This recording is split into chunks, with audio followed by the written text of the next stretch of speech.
नहीं हो रही भाई कम नहीं हो रही भाजपा के शिक्षा मंत्री मदन दिलावर की परेशानी।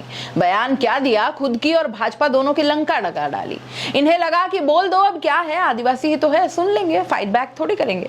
लेकिन अब ये शायद ये भूल गए कि अब आदिवासी वो आदिवासी नहीं रहे हैं, पढ़ लिख कर जागरूक बन गए हैं, जो जानते हैं अपना हक, सम्मान, अपमान सब समझते हैं। और सिर्फ आदिवासी ही क्यों, अब समस्त जनता अपने हक और अधिकार को समझती है, मान सम्मान समझती है। तभी तो लोकसभा चुनावों का परिणाम कुछ इस तरह आया कि सभी अपने लिमिट में आ जाएं।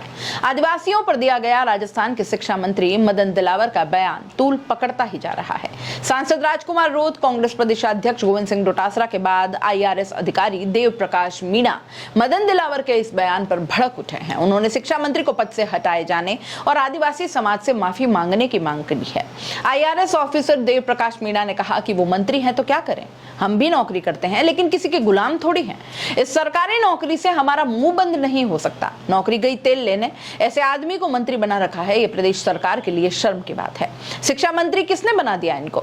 अगर तुम्हें कुछ आता है तो शिक्षा के बारे में बोलो। मदन दिलावर के बयान पर बात रखते हुए देव प्रकाश मीणा ने बताया कि एक इंटरव्यू वायरल हो रहा है जिसमें मदन दिलावर ने नीट को लेकर सवाल किया गया तो उस पर एक शब्द नहीं बोल रहे और यहाँ आदिवासियों के DNA टेस्ट की बात कर रहे हैं। इस बयान पर उनको माफी मांगनी पड़ेगी, नहीं तो आदिवासी युवा शांत नहीं बैठेगा।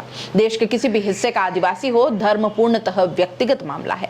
कोई धर्म माने या न माने, ठेकेदार हो क्या तुमको इसलिए चुना गया कि तुम जज करो कि कौन क्या धर्म मान रहा है या नहीं मान रहा है?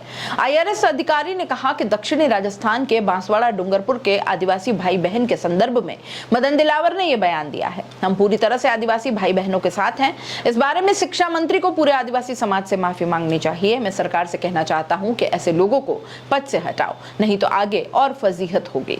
शिक्षा मंत्री मदन दिलावर ने मीडिया से बातचीत करते हुए कहा था कि कोई देश को तोड़ने, समाज को तोड़ने की गतिविधियां प्रारंभ करे तो उसे किसी की कीमत पर बर्दाश्त नहीं करेंगे। वह आदिवासी हिंदू है या नहीं वो तो उनके पूर्वजों से पूछ लेंगे, वंशावली लिखने वाले लोगों से पूछ लेंगे। अगर हिंदू नहीं है तो फिर उनके DNA की जांच करवा लेंगे कि वो अपने बाप की औलाद है कि नहीं। बता दें कि देव प्रकाश मीणा 2008 बैच के IRS अधिकारी हैं। वह मूल रूप से राजस्थान के दौसा के रहने वाले हैं और वर्तमान में गुजरात में पोस्टेड हैं। देव प्रकाश मीणा की सक्सेस स्टोरी उन युवाओं के लिए मिसाल है जो जीवन में एक बार फेल हो जाने के बाद हार मान लेते हैं। वो उन विरले ऑफिसर्स में से एक हैं जिन्होंने 10वीं में फेल होने के बावजूद UPSC क्रैक किया था। होगा तो क्या करें, मंत्री है तो भाई हम भी नौकरी करते हैं लेकिन गुलाम नहीं है किसी के।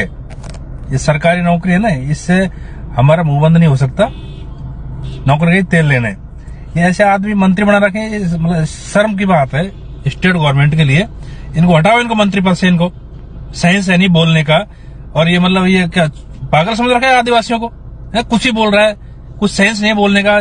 शिक्षा मंत्री के पद पर किसने बैठा दिया इनको? शिक्षा के बारे में बोलो ना, तुम्हें कुछ आता है तो।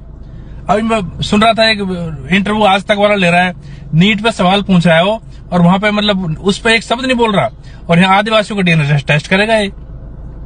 तो ये इसको माफी मांगनी पड़ेगी इस पे, नहीं तो इस पे है ना, मतलब ये आदिवासी युवा है वो शांत नहीं बैठेगा।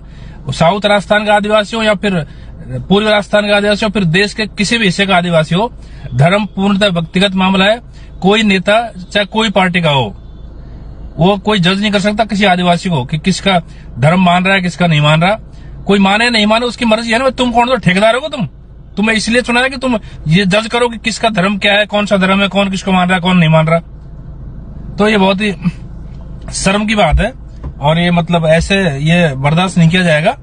इसके बारे में मैं मतलब जो हमारे आदिवासी भाई बहन है बांसवाड़ा डूंगरपुर दक्षिण राजस्थान के, उनके संदर्भ में इन्होंने कहा है, तो हम पूरी तरह उनके साथ हैं और इनको मतलब इस बारे में पूरे आदिवासी समाज से माफी मांगनी चाहिए।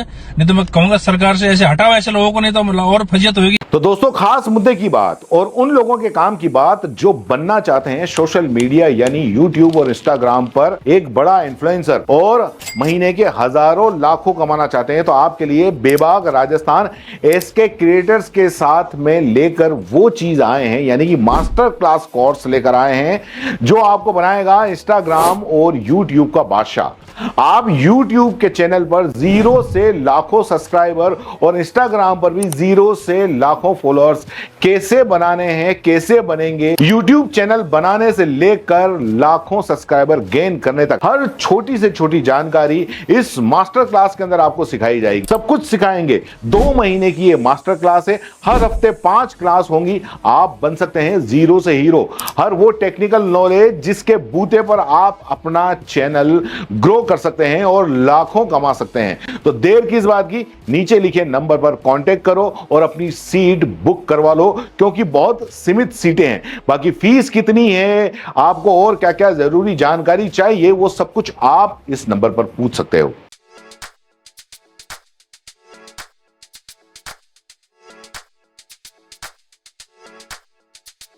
R&T ग्रुप ऑफ कॉलेजेस, यहां आपको मिलता है world class infrastructure in India, well equipped science laboratories, agriculture की यूनिक सीड लैब भी, digital library, computer lab with AI technology, digital board सभी छात्रों के लिए, ऑनलाइन स्टूडेंट्स के लिए पॉडकास्ट रूम भी अवेलेबल है। चित्तौड़गढ़ जिले और MLSU उदयपुर का एकमात्र एक्रीडेटेड कॉलेज। कोर्सेज हैं जिनमें BCA, BCom, BSc, bio, maths, agriculture, BA, B.Ed, BA, B.Ed, BSc, B.Ed, BSTC, MA, MSc, MCom। बड़े और खुले ग्राउंड स्पोर्ट्स के लिए, जहां होती है sports activities, training, personality development, student development activities, seminar और कॉन्फ्रेंस फैसिलिटी भी, NCC एक्टिविटीज, ताकि NCC कैडेट के रूप में आप भविष्य संवार सके, देश की सेवा कर सके।